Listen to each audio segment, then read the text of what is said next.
This Human Capital podcast is brought to you by GoalSpan, a performance management app that helps you set goals, get real-time feedback, run reviews, and align your workforce around what's most important. With GoalSpan, you can integrate with all your favorite HR and payroll apps. To learn more, go to goalspan.com. Hey everyone, Jeff here, and for this replay episode, I'm bringing back one of my favorites from 2023. In this episode, I revisit my chat with Cassandra Goodman, who's an extraordinary leader and author from Australia, and she joined me to talk about her book, Being True. Cassie's not just accomplished, she's on a mission to help leaders be their authentic selves, embracing all of their quirks. In this episode, I dive into true leadership, shedding old norms for a deeper connection with our true selves, making leadership more empathic and effective. It's a powerful reminder that the best leaders are real, approachable, and above all, authentic. So whether you're listening for the first time or coming back for seconds, this conversation with Cassie is a must listen for anyone aiming to lead with more heart and authenticity. Let's jump in. Welcome to the Human Capital Podcast. I'm Jeff Hunt. Leadership is one of my favorite topics because good leaders can create great company culture. The business world is filled with both exceptional and inadequate leaders. Poor leaders do things like micromanage, undercommunicate, play favorites, and they can lack compassion toward others. Conversely, the best leaders are often big-hearted, but they expect top performance. They are courageous and they stay connected to employees even when times are tough. Today, we're going to talk about the various parts of us and how they can bring out the best or worst in us as leaders. We're also going to discuss what it means to be able to be true to yourself at work. Cassie Goodman is joining me today to explore her new book, Being True. Cassie has deep business acumen, extensive experience as a senior leader and outside consultant, and she's left her mark on companies like GE, Adobe, and Mastercard. Cassie helps empower leaders to be authentic and imperfectly themselves. And she's not just a thought leader, but a great role model for what it looks like to be true. Welcome, Cassie. Hi, Jeff. It's really wonderful to be here. I'm excited to have our conversation today, especially because, as you know, I recently read your new book, Being True, and I'm officially a fan. So I want you to know that. That's so wonderful. I've put a link to the book in our show notes and also on the podcast website. So if you go to the books list on the Human Capital Podcast website, you'll see a link there. And Cassie, before we dive into the book, let's get to know you a little bit. When you look back on your career, who is one person that really inspired you? And it doesn't have to be one, but who has inspired you? I know this is a question you asked, Jeff, and I think it's such a great question. So I have been reflecting, and it was quite tricky to think about just one or even a handful of people. But, the person I kept coming back to actually is my dad. And I think my dad has inspired and influenced my work in so many ways. And perhaps in not the traditional sense of, him perhaps being a cheerleader or even a role model. My father worked for the government throughout my formative years. Dad suffered a lot from work-related stress. And that had a big impact on me, as it does to any child that grows up in a household where there's kind of pressure or, this sense of, that things are not quite right.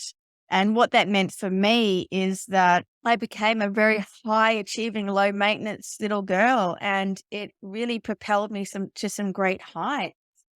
It allowed me to do very well in my schooling, to get a scholarship to university, and to really climb the corporate ladder very, very quickly at a young age, being propelled by what I now know was a part of me that was so desperate to feel like she was enough, so desperate to feel like she was creating value in the world through her achievements. And so, it's not the traditional story, I suppose, of an inspiring person, but I know for sure if it hadn't been for my dad's struggles and that experience I had growing up, I know for sure I wouldn't be doing the work I do today. I know for sure I wouldn't have had that kind of really accelerated pathway through the corporate world. And I wouldn't have learned all the things I've learned about how tricky it is to stay true to ourselves when we have parts of ourselves that are driven for maybe unhealthy striving, proving, perfectionism, pleasing, all the things we do.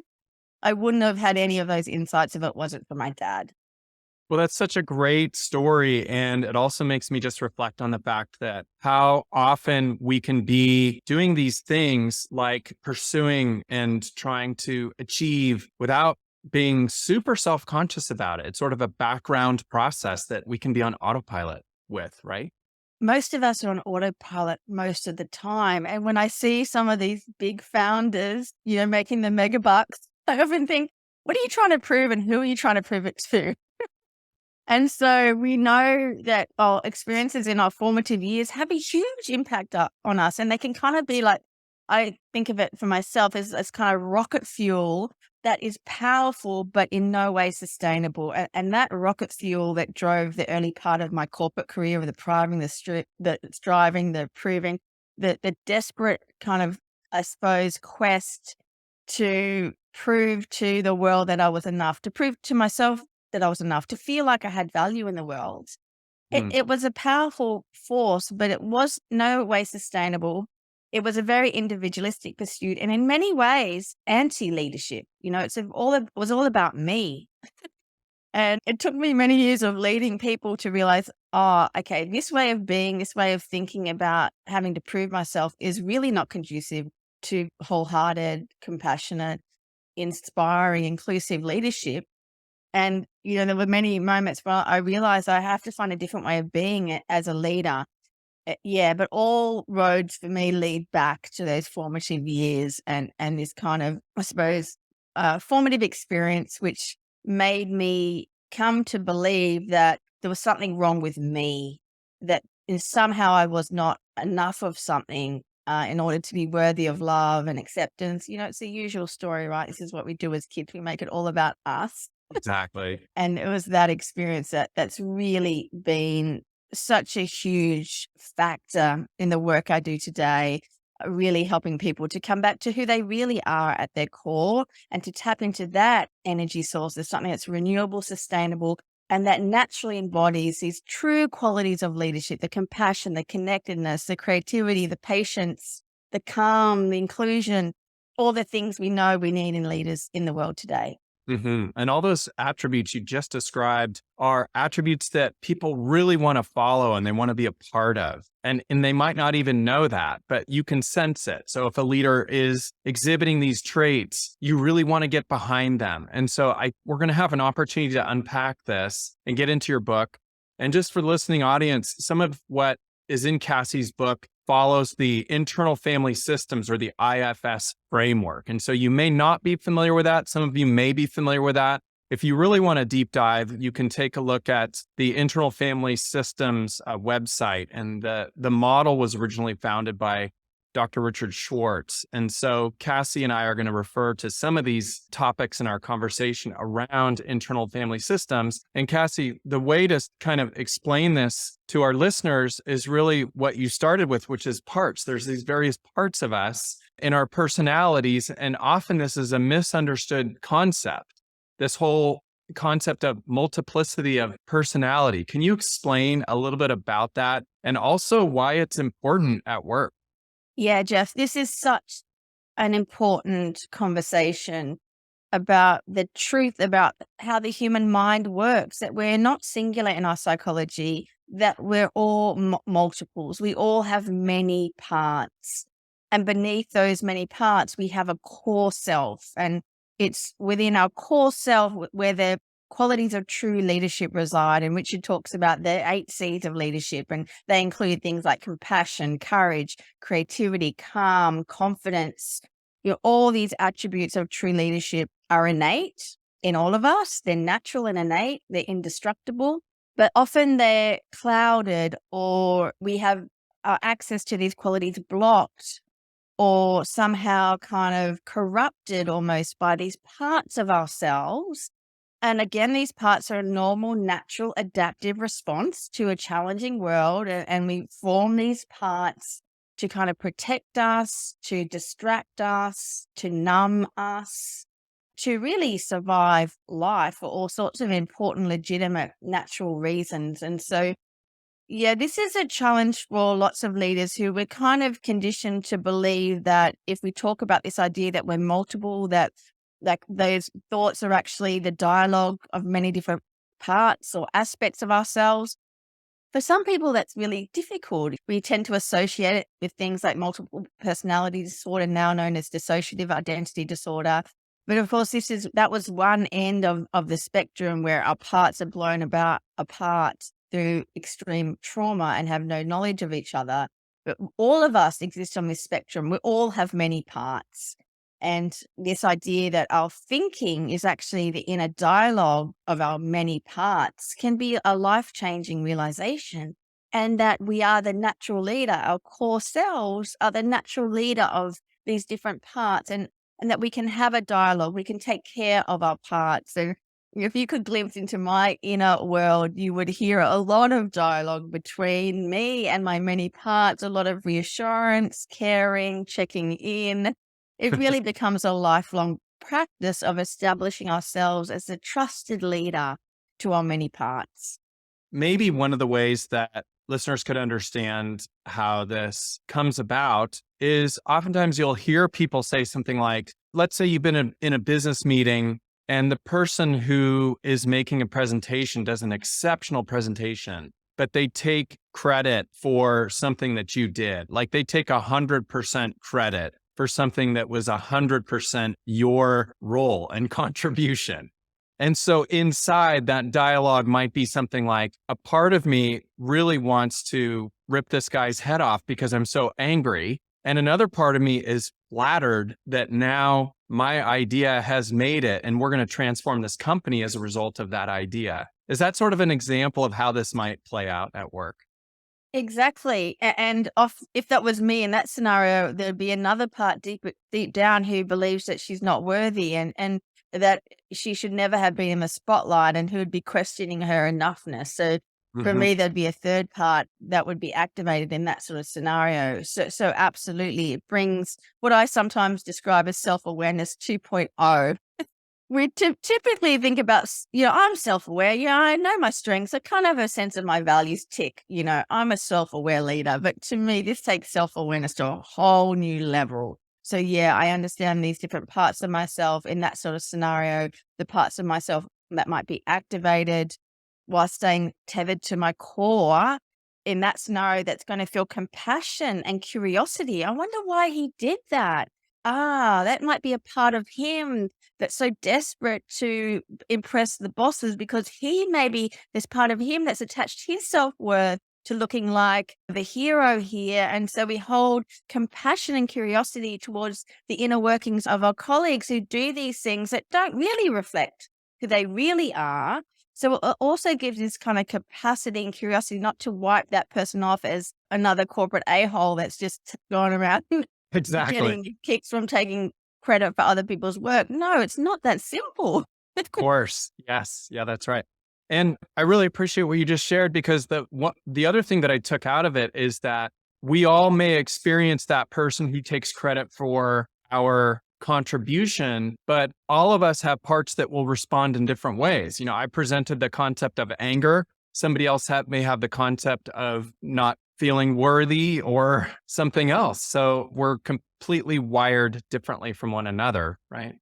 Absolutely. And for me, maybe there'd be anger in the moment. There'd probably be a flare up of like, what the heck? Like, but I know for sure that evening about 5 o'clock, the part of me which likes to drink red wine after a tough day would be saying, Cassie, that really sucked. You should have a big glass of red wine and just take the edge off that hurt. So that there would be a whole domino effect of parts. And I've learned with that part, I need to have my fridge stocked with Heineken Zero so I can drink a nice refreshing beverage minus the alcohol. Exactly, exactly.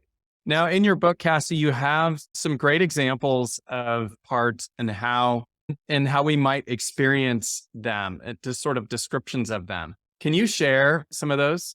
Yeah, absolutely. So The work of Dr. Richard Schwartz that you mentioned, Jeff, has done a really fabulous job at kind of giving us a map of the territory. And the way I think about these different descriptions of parts is they're kind of job descriptions of the different categories of work these and jobs that our parts do in order to keep us safe and connected.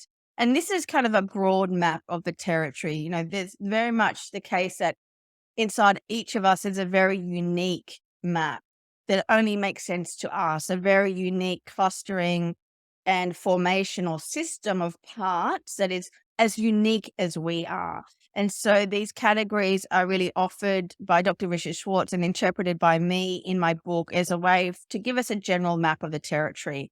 But generally speaking, there's kind of three main categories of parts. The first main category parts are protector parts. And within protector parts, there's two categories. One that are managers, and these are proactive parts that perhaps this is a part that's a perfectionistic part, a part like in that example, the part that took credit would be a manager part. We've got to establish our credibility, whatever it takes. We're going to position ourselves as the most credible person in the room. That would be an example of a manager part that uses strategies to really proactively give us a sense of value in the world to protect us as well. The second category of protectors is what Richard Schwartz calls firefighters, and I call distractors. These are parts that protect us by distracting us, numbing us. So if we have a part that tends to, feel like a glass of red wine after a difficult day, or we find ourselves scrolling through social media just to kind of numb out, or online shopping or gambling or other sorts of addictions, or even just the distraction of when we're trying to do something hard at work, we find ourselves, I really must check my email inbox. Yes, That feels a bit exactly. hard. Right. For sure. So they can be subtle or not so subtle in the distractor or what Richard calls firefighter parts. And then beneath those two categories of protective parts, we have these younger layers of self that carry the injuries from our past, what the IFS model describes as burdens from our past experience. That might be capital T trauma or little t trauma, but things that have hurt. And those parts can be known as exiled parts. I just simply call them injured parts.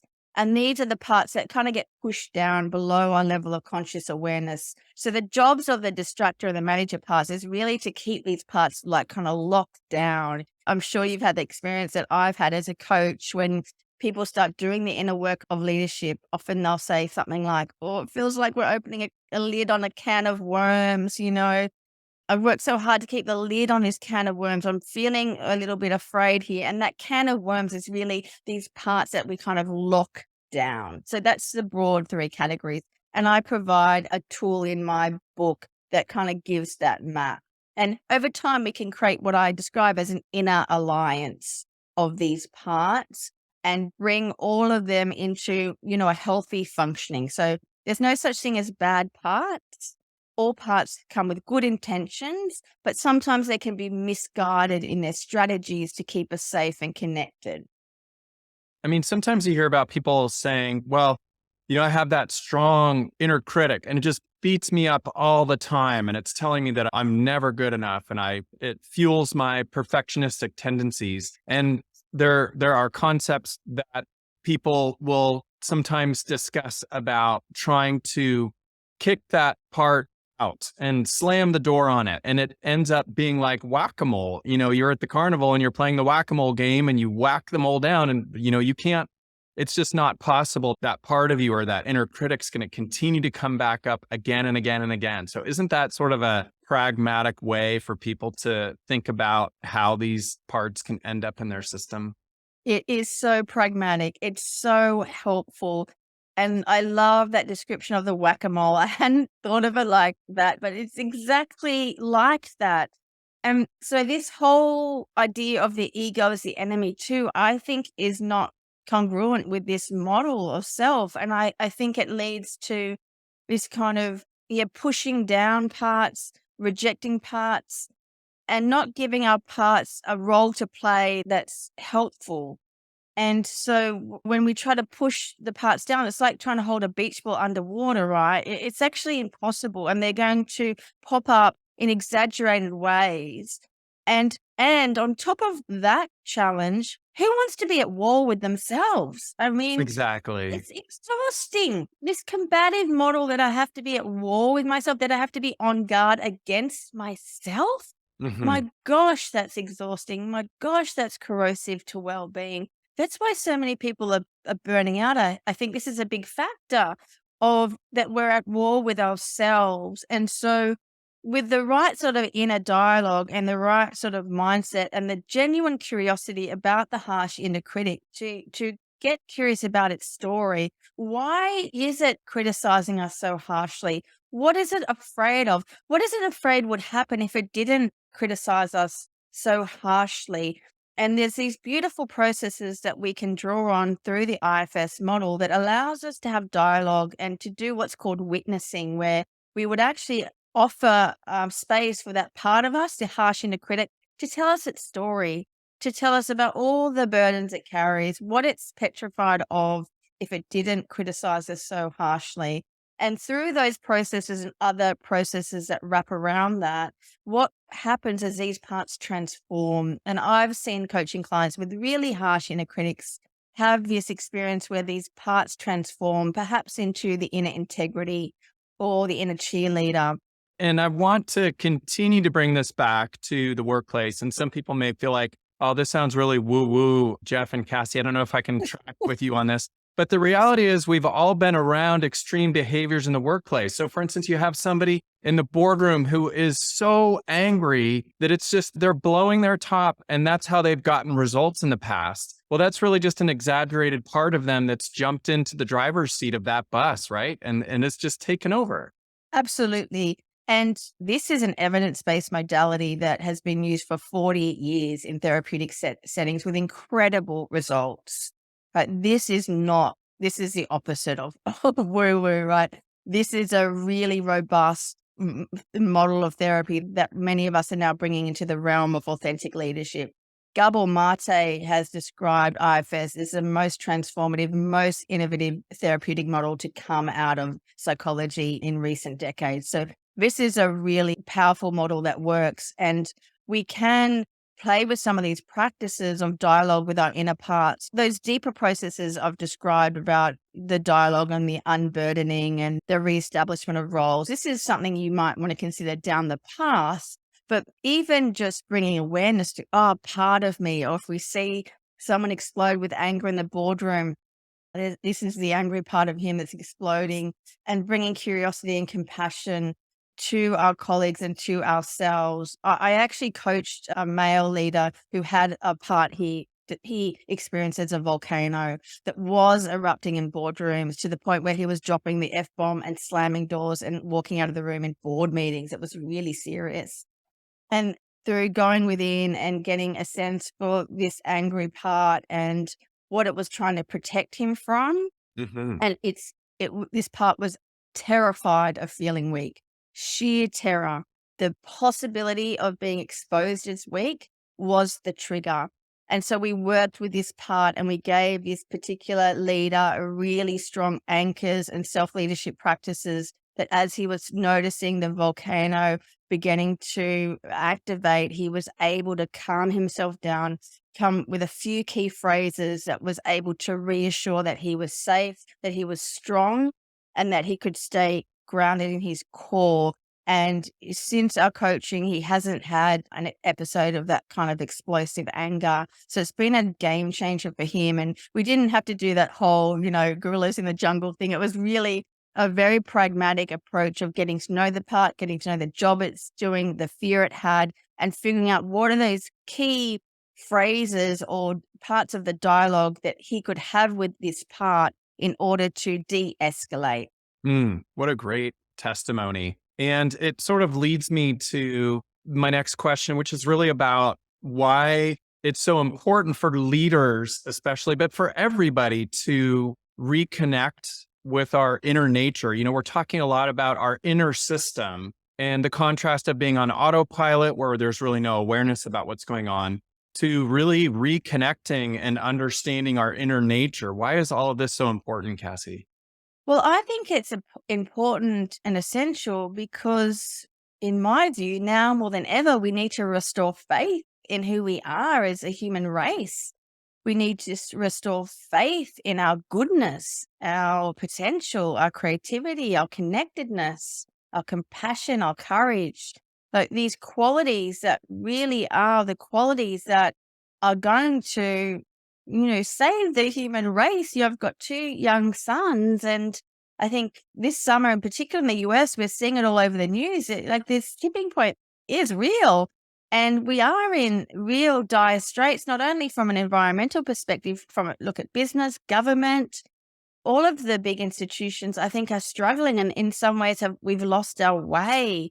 We've, I think, through the machine paradigm of work, spent so long treating ourselves and each other like interchangeable cogs in money-making machines that we do need to restore faith in our humanity, faith in these qualities that make us good and make us human. And when we look at the AI and what's happening in that arena as well, just another data point to say now more than ever, we need to come back to our empathy, our connectedness, our creativity, our humanity, just from a job protection perspective as well. So I think there's so many reasons why this is such important work, why I've dedicated the last almost 5 years stepping away from my corporate executive roles to really do deep thinking and write 2 books and to begin to have conversations like this with like-minded leaders to play some role in this reconnection of more leaders back to their core qualities, this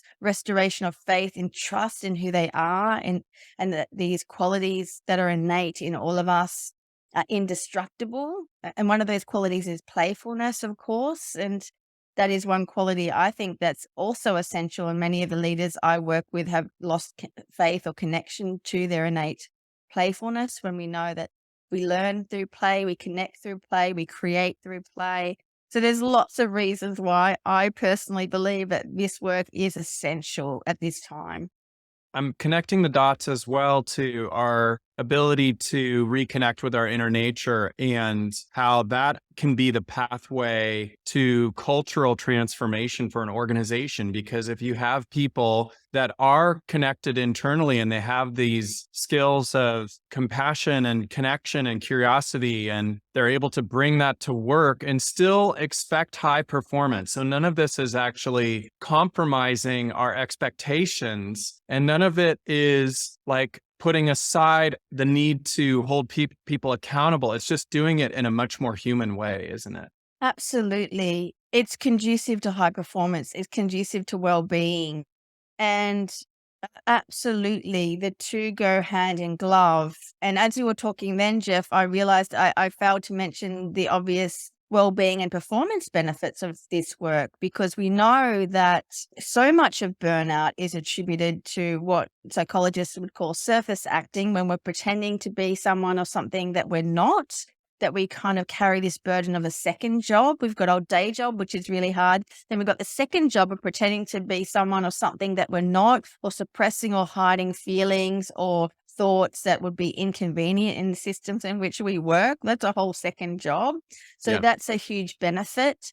And so as we cultivate also this sense of owning our whole selves, there was that big report I'm sure you saw from McKinsey that showed that 50% of people who've left their jobs say that they didn't feel like they belonged in their workplace. And so there's this other strong connection into belonging, because we know from the work of Dr. Brené Brown that unless we belong to ourselves, unless we own and connect with and embrace all aspects of ourselves and all aspects of our past, we don't actually belong to ourselves, which means that we don't belong anywhere. We don't feel like we belong anywhere. Mm-hmm. And I do a lot of work in corporates, and I do think this aspect of belonging is not often discussed.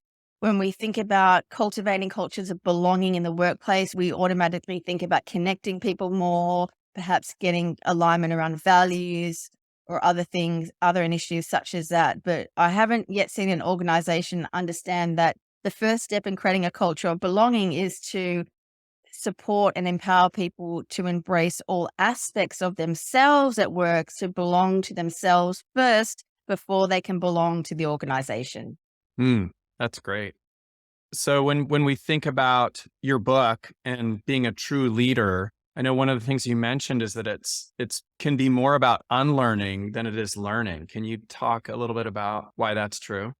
Yeah, I believe this work is way more unlearning than it is learning, because I think we're conditioned from a young age to believe that we have to be something different from ourselves, that there's some perfect mold or list of attributes that we must acquire in order to be good leaders. There's so many leadership models which is just say, learn these 12 capabilities and you will be a good leader.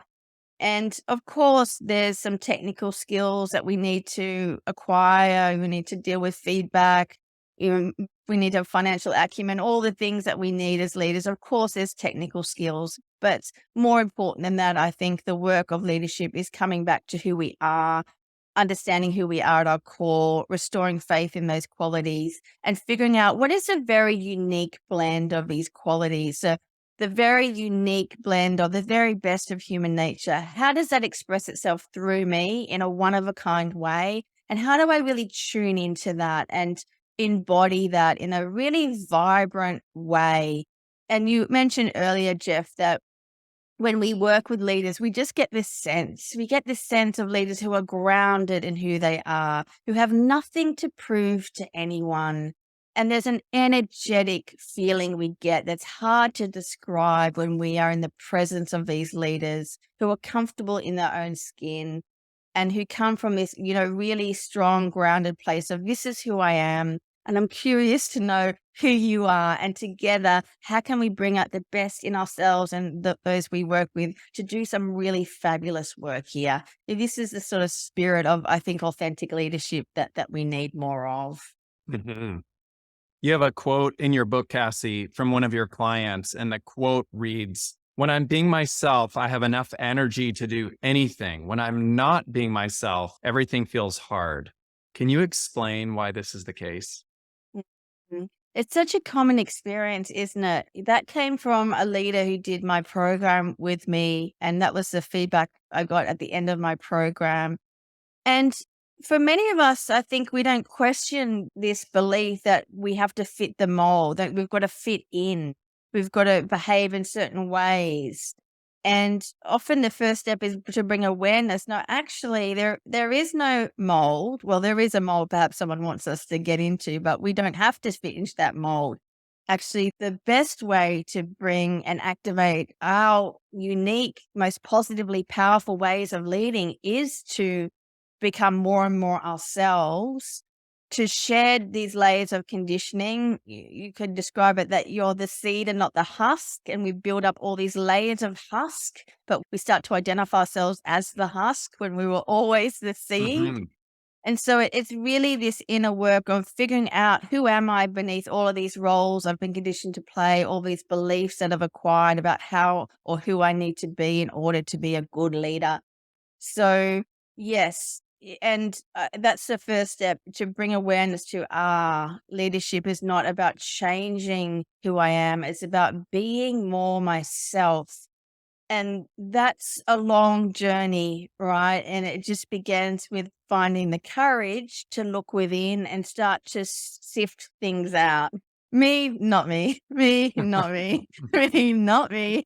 And it's a long journey. Right? When I wrote my first book, Self Fidelity, and I pitched it to a publisher here in Australia, I'll never forget the phone call. They called me and they said, this whole idea of a self-fidelity practice of being true to yourself kind of feels like a lifelong practice. And people really just want like five easy steps. So when you write a book, five easy steps to being true to yourself, give us a call, but we're going to pass on this one. Like, okay, I'll self-publish. Thanks. Thanks for your consideration. Exactly. Although I must say, you have the true leader acronym in your book, which is very short and easy to remember. Can you share what that is? So that was my second book that was published with Hardy That's right. Grant. So I did take something away from that experience. So my true leadership acronym is being a true leader means that you trust in your innate leadership potential. That's the T. The R is you know how to reassure yourself in moments that matter.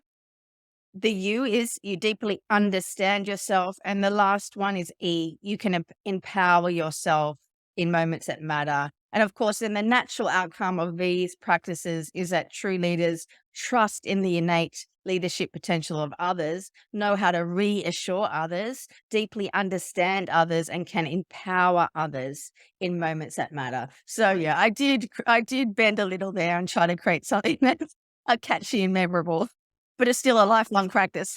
Yeah, I love acronyms, and I love that one because it's so simple and easy to just think about at work. If you can do these things well, so many other things will go well for you. So I appreciate that a lot. Okay, Cassie, are you ready to switch into the lightning round questions? Oh yeah, okay, hit me. All right, well, they're very easy. So the first one is, what are you most grateful for? I am grateful for my ability to work. Here in Australia, there was a thing called the Marriage Act, and my grandmother had to retire from her job at the age of 21 when she got married. And I think about grandma every day. And I'm grateful that when I got married and had my two beautiful kids, that I didn't have to retire because I love working. So I'm grateful for my ability to be able to do work I love. What's the most difficult leadership lesson you've learned over your career?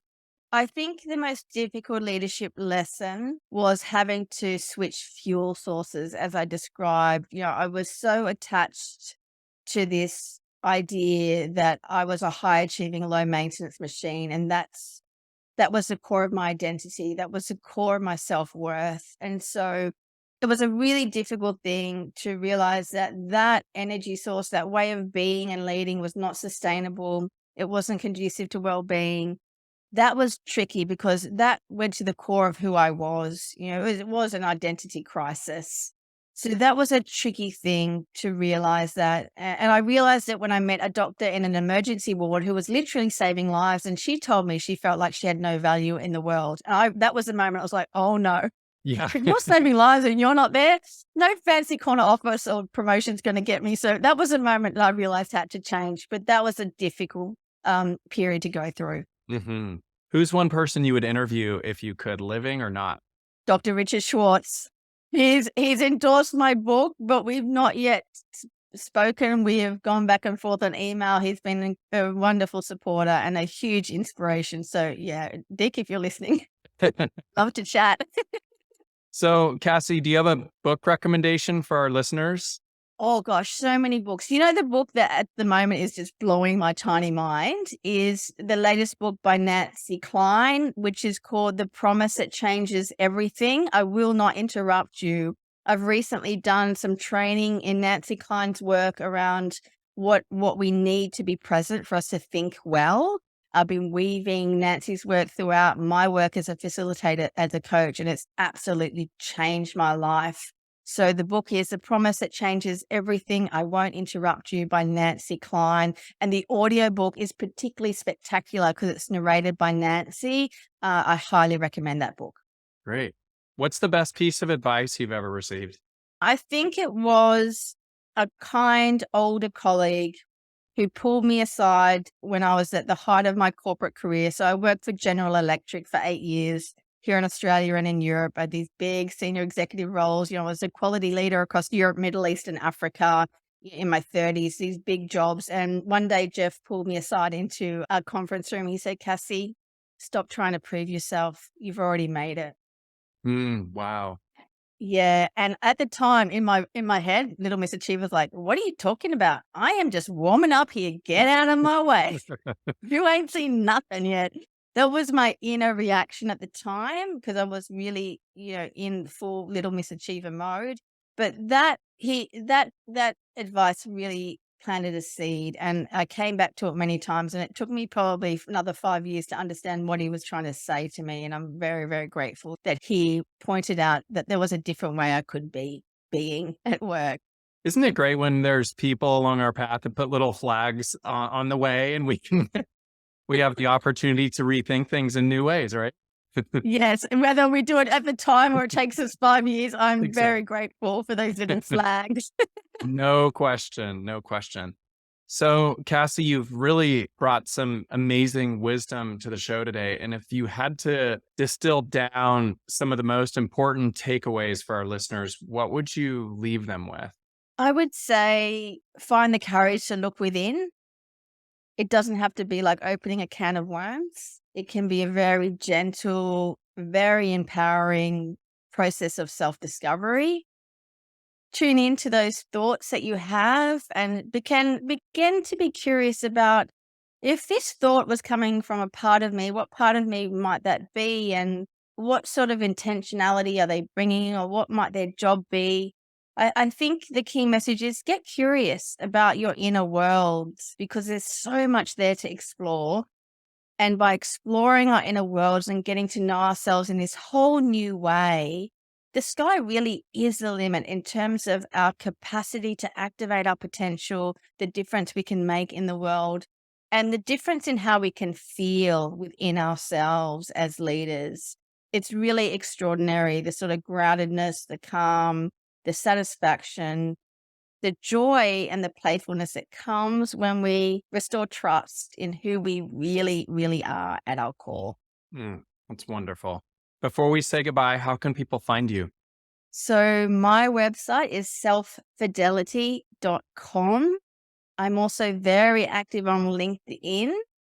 My podcast is called True Power. I'm really just beginning my podcast journey, but you can find True Power on Spotify and on Apple. And my book, yeah, Being True, it's available for Amazon. I know you've kindly put it on your website. And I am on Instagram, but not as frequent. So if you're going to connect with me on any social media platform, I'd love for you to reach out on LinkedIn. And it's Cassandra Goodman on LinkedIn. Cassie, thank you so much for coming on the show today. Thank you so much, Jeff. I've absolutely loved our conversation today. Thanks for listening to Human Capital. If you like this show, please tell your friends and also take the time to go rate and review us. Human Capital is a production of GoalSpan, your integrated source for performance management. Now go out and be the inspiration to other humans, and thank you for being human, kind.